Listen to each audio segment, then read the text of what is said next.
अस्सलाम वालेकुम। Telangana news today में आपका खैर मकदम है।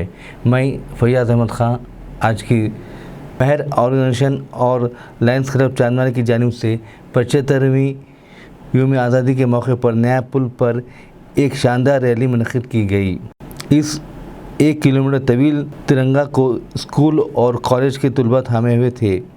नया पुल पर यह रैली 10:30 बजे से 12 बजे तक रही, जिसमें मेहमान खुसूसी की हैसियत से मौलाना मोहम्मद हमीदुर रहमान चिश्ती, सदर ऑर्गेनाइजेशन मोहम्मद हुसामुद्दीन सिद्दीकी और लायंस क्लब के सदर फिरदौस शरीफ भी मौजूद थे। इस रैली का मकसद अवाम में मुल्क में कौमी यकजहती और कौमी जज्बे को पैदा करना था।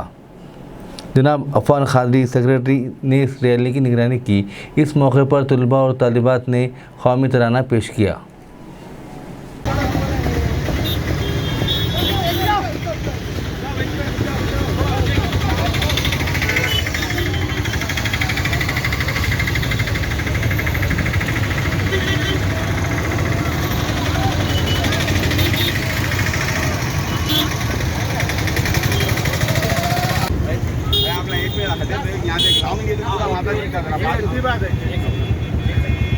चलिए